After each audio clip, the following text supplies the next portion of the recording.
we continued making our way south with the Scamp on our big trip to Florida. And as we got farther south, it was getting a bit warmer. We didn't have any particular reservations, so we were waiting to hear back from a harvest host that we requested to stay at. Yeah, that didn't take long at all. Patrick just got a text, and then it says, approved. That's pretty cool. Yeah. I'm really glad we got to use that. All right, I'm excited. When we first started using harvest hosts about 3 years ago, you had to call the host ahead and see if they had any room. And that kind of takes a while, especially if you're trying to figure out where you're going.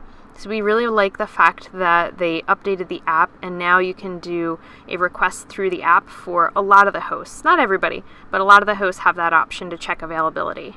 Wow. Oh man, you can see how many people scraped. Ooh. I saw a local slow down. I was like, there's a reason why he's slowing down. Make a left here?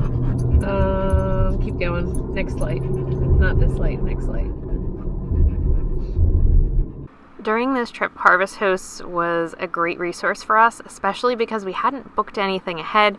We wanted to kind of keep our plans flexible, and we would just figure it out as we went along, see how far we felt like driving. So today we wanted to make it into North Carolina, and we just barely did.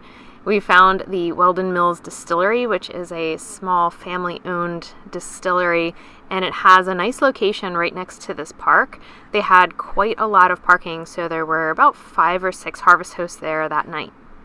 All right, we arrived at the distillery. This is the actual distillery building, and then right across, can't really see it from here, but behind the trees, that's where they actually do the tastings and the tours.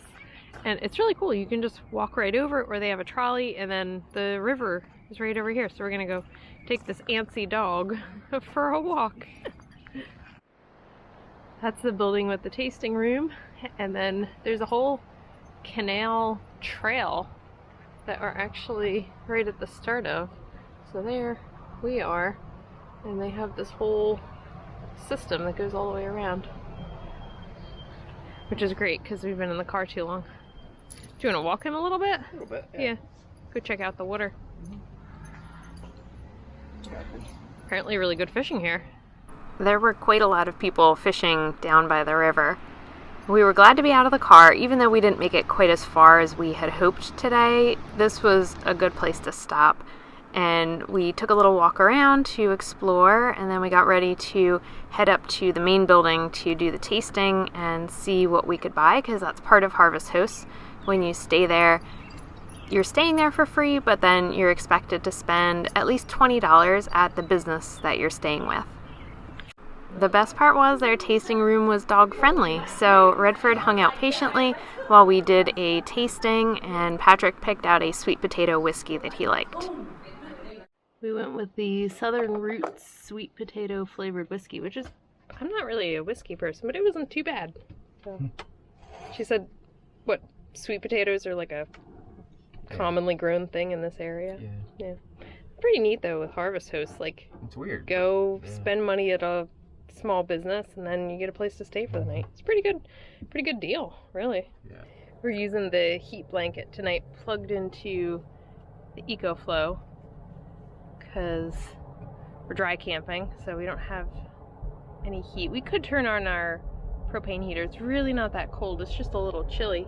This will just make it kind of cozy, and we kind of want to test it out, see how well it works, see how long it lasts. And you might be able to hear the train going by. You might be able to tell that we were worried about being cold. It's almost like we forgot we were going to Florida. We brought a propane heater, an electric heater, the electric blanket, and 2 extra blankets to go with that. And even though it was starting to get a bit warmer as we went south, having the electric blanket was my favorite thing, because it's the perfect thing when it's just a little bit chilly. Come on, Red. Come on up. Good boy. This is a good overnight stop. I'm glad we got to use our Harvest Host finally. Finally. Red, you ready? Yeah. Okay. You ready? Yeah. Alright, let's go. But it's pretty cool. Just the park here and the river down there. And then you can hear some trains at night. Like, it woke me up. I think I woke up once with the train. It's not super loud, but kind of nice actually. I like the distant train sound. We headed out of Weldon, North Carolina and started making our way south. We didn't have any particular plans at this point, but the weather was looking good. We were finally starting to see some blue sky, so we thought that today would be one of our longer travel days. We wanted to get a good 5 hours of driving in. And as we made our way through North Carolina towards South Carolina, we passed south of the border, but we weren't really in the mood to stop and check that out. I was finally able to book a site at an RV park called New Green Acres, and we started seeing signs for Buc-ee's. Neither of us have ever been to a Buc-ee's, so we thought it was worth checking out because you constantly hear about it from YouTubers, and we needed gas, so we figured it would be a good stop, get gas, probably get something interesting for lunch. It's huge. It was about lunchtime, so this was probably a busy time to stop, but there were cars everywhere. We couldn't see anywhere that we would actually be able to park the Scamp, so we figured we would just try to get gas. Holy, this place is busy. Busy, busy. People everywhere. Cars, RVs, everywhere. Crazy. That was our Buc-ee's fail. It's like a zoo. We were like, no, we're not going in.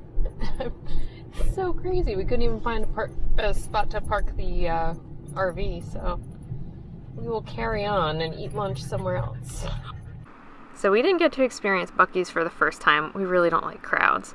We continued on 95 South, and the good news was I finally got to take a layer off and I was in a t-shirt, but we were hitting a really rough, bumpy area of 95 that was not good. So we're almost at our campsite for tonight. We got 18 miles to go.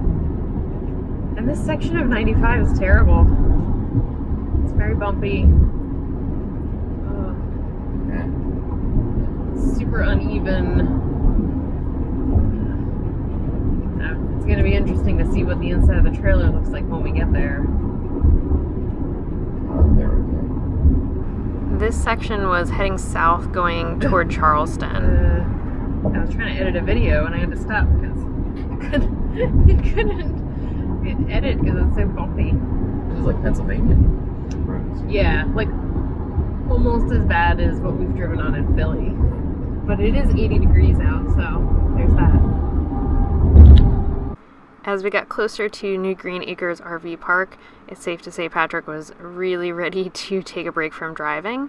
We were lucky because we got the last full hookup site, and all the sites at this campground are pull-through and full hookups. It's an older campground, but the prices are decent, and if you're going on 95 South, it's a very easy on and off. Oh gosh, that's easy. Yeah. That'll do. Okay.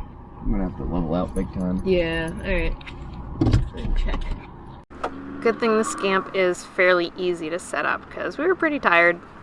We were doing so well with keeping things where they're supposed to be, but I-95, those last few miles, man. Oh, the cushions flew around. I mean, alright, it's not terrible. The pillows flew all over the place. But, yeah. Alright. Hopefully nothing broken. That almost came off. Jeez, it was bumpy. I'm actually surprised it's not worse. The good thing was we had hookups tonight. Okay, the dishes are done. Finally, it is so good to have hookups again. Harvest Toast is great. I love dry camping, but it is nice to have running water again. So now, to cook dinner, this dog is finally exhausted. He's been so antsy for the last 2 days. Too much time in the car. I know, Red. I feel it too. But now we're gonna make dinner. Since this campground is so close to 95, you do get some road noise, but it wasn't too bad. And we were treated to this nice South Carolina sunset and a little bit of warmth. So we were pretty happy with the progress that we were making so far.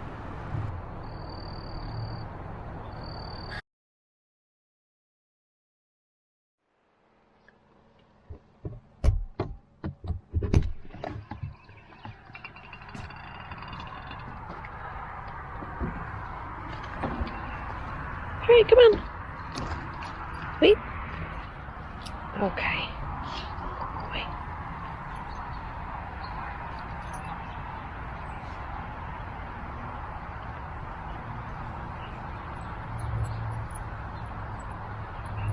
The farther south we went, it felt like we were moving forward in time, like we were speeding up the change of the seasons, which was fun because sometimes spring just drags on with the rain and the cold. It was also great to have hookups here, so I finally got to catch up on dishes and got to use some running water, which feels like such a luxury after you've been dry camping for a little while. I made some breakfast and some coffee, and then we went to sit outside and talk about our plan for the day. Hey, you like the sun?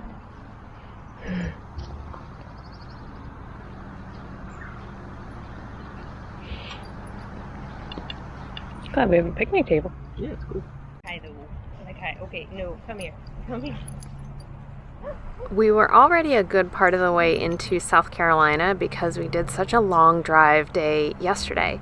So our goal today was to get as far into Georgia as possible so that our last drive day to get into Florida would hopefully be fairly short, but it all depended on the weather and how we were feeling and how Redford did in the car. And he's getting a little bit antsier every day because he's been in the car so much.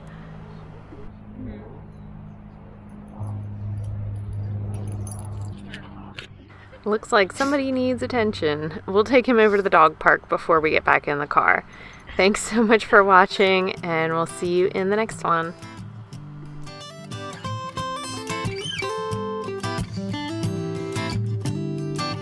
Well, you worried about you and me, the injustice, the next president to be, the news and what you hear, your career. It's time for you to face those fears, and it's all fair to be aware, and I'll be there, so don't be scared. Just take a deep breath of air, and 1, 2, 3 to 10, you begin to focus again, and though time flies, we'll have enough to realize this bigger than the both of us.